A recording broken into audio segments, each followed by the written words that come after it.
propósito de recentes notícias tornadas públicas e relativas à existência de uma petição solicitando à mesa da Assembleia Geral a marcação de uma Assembleia Geral extraordinária, visando a admissão do Presidente da Direção do Vitória Sport Clube, cumpre-nos prestar os seguintes esclarecimentos em nome da verdade e da transparência. Número 1. Efetivamente, recepcionámos no passado dia 30 de novembro de 2011 uma carta subscrita pelo Sr. Associado número 23.243 que, segundo tal carta, anexava um requerimento subscrito por 168 sócios que na realidade contém 178 assinaturas, composto por 20 folhas, escritas apenas na parte da frente, numeradas e rubricadas, a solicitar a marcação de uma Assembleia Geral Extraordinária com a seguinte ordem de trabalhos. Ponto único. Deliberação acerca da admissão do Presidente da Direção conforme artigo 25º dos Estatutos. Número 2. Analisado o documento denominado requerimento, anexo a tal carta, constatou-se que só a primeira das 20 folhas contém expressamente o texto da petição que diz: os sócios abaixo assinado requerem a Vossa Excelência a marcação de uma Assembleia Geral Extraordinária conforme artigo 28º, linha B dos Estatutos, a qual deverá ter a seguinte ordem de trabalhos. Ponto único. Deliberação acerca da admissão do Presidente da Direção conforme artigo 25º, número 1 dos Estatutos. Segue-se imediatamente abaixo a assinatura de 7 associados. Repito, 7 associados. Ponto número 3. As demais folhas juntas, num total de 19, contêm a assinatura de sócios e a maior parte o seu número respectivo e só, ou seja, em tais folhas, para além da existência de assinaturas com referência ao número de sócio respectivo e nem todas, nada é requerido, nenhum pedido é formulado. Número 4. Face aos vícios formais verificados, manifestos e notórios, com total espírito de colaboração, procurou-se de imediato contactar o sócio subscritor da carta, que nos foi enviada com o respectivo anexo, com o objetivo de com ele reunir e de lhe explicar pessoalmente os vícios constatados e de forma à sua correção. Número 5. Tal contacto foi tentado por e-mail, por telefone, mas, por razões que nos são alheias, não tivemos sucesso. Número 6. Por carta datada de 20 de dezembro de 2011, com aviso de recepção, respondemos ao Sr. Associado, dando-lhe nota do acima referido, convidando-o a aperfeiçoar o requerimento, sanando os vícios apontados e, de forma a tornar o processo o mais célere possível, que o mesmo fosse apresentado ou formulado, tendo em conta as disposições conjugadas dos artigos 28º das reuniões da Assembleia Geral, 27º da competência da Assembleia Geral e 25º da substituição dos membros dos corpos gerentes, fundamentando-o. Número 7. Com data de 2 de janeiro de 2011, recebemos carta-resposta do Sr. Associado, declarando que, e na parte que interessa, a petição que foi entregue, de forma indecomponível, é um documento constituído por 20 folhas, numeradas e rubricadas, que o mesmo reflete a vontade dos associados que o subscreveram. Em nenhuma parte dos estatutos se exige qualquer fundamentação para suportar a pretendida ordem de trabalhos. Não será efetuada qualquer correção à petição entregue. Número 8. Antes de mais, convém referir que o anexo junto não constitui um documento único composto por 20 folhas, mas sim um conjunto de folhas autónomas e separadas. Número 9.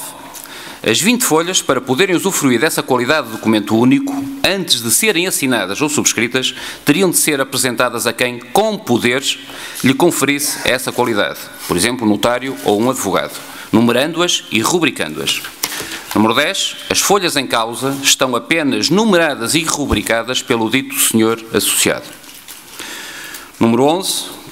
Para que as folhas, tal e qual foram apresentadas, fossem aceites, teriam todas elas de conter, no seu início, o requerimento constante da primeira folha, seguindo-se as respectivas assinaturas. Ou, em alternativa, todos os intervenientes ou outorgantes, para além da assinatura aposta na folha em que o fizeram, teriam de rubricar as demais folhas e, em especial, a primeira, o que manifestamente não se verifica. Daí que, perante a posição assumida pelo Sr. Associado, em não aceder ao convite de aperfeiçoamento que lhe foi apresentado, não nos restou outra alternativa que não o de não receber o alegado requerimento. Decisão que hoje mesmo, por correio registado, demos a conhecer ao Sr. Associado. Concluindo, Em momento algum, a mesa da Assembleia Geral recusou a marcação da Assembleia Geral Extraordinária. A mesa da Assembleia apenas se pronunciou sobre a preterição de formalidades essenciais que inquinavam a validade da pretensão em obediência às regras estatutárias e demais disposições legais. A mesa da Assembleia Geral tudo fez, antes e durante o processo, para que todas as irregularidades formais fossem evitadas e sanadas, a fim de, e cumpridos os requisitos exigidos, a pretensão formulada tivesse o seu seguimento com a celeridade desejável. Jamais a mesa da Assembleia Geral emitiu qualquer juízo de valor sobre a justeza ou não da pretensão de qualquer associado ou lhes procurou impedir o exercício de qualquer direito, fosse ele qual fosse. A conduta adotada visou unicamente garantir a legalidade, ainda que formal, da pretensão apresentada pelo senhor associado, mas exigível e exigida, não menos importante e imprescindível, em benefício do universo geral de todos os sócios do Vitória Sport Clube, consubstanciada no cumprimento de todas as normas e formalidades ou os requisitos que a decisão e marcação de uma Assembleia Geral sempre impõe. A mesa da Assembleia Geral lamenta que o convite por diversas vezes formulado ao senhor associado em questão, unicamente com o intuito de sanar as irregularidades formais apontadas, não tivesse tido da parte deste o melhor acolhimento e merecimento. Tanto mais que a mesa da Assembleia Geral, sempre e em qualquer momento, manteve com o senhor associado em causa uma postura de colaboração, de respeito e de elevação na atitude e no discurso, o que, infelizmente, e em alguns momentos não recebeu, facto que, no entanto, se relevou e releva. A mesa da Assembleia Geral, no cumprimento rigoroso das funções para que legitimamente foi eleita e investida, sempre pautará a sua conduta pela defesa intransigente dos interesses do Vitória Sport Clube e seus associados. Nada mais nos move. Meus senhores, isto era aquilo que tínhamos para dizer. Antes de lhes passar a palavra, eu gostava de partilhar convosco a forma como a referida petição nos foi apresentada e para que não restem dúvidas nenhumas, cá está aquilo que eu referi na minha declaração. Portanto, a primeira folha com o requerimento e as 7 assinaturas, perfeitamente, corretamente efetuado. Daqui para a frente, e para que não restem dúvidas também, fica claro de que não existe nada em termos de requerimento, tão somente assinaturas, algumas delas com números de sócios que tivemos que ser nós a identificar, vários deles.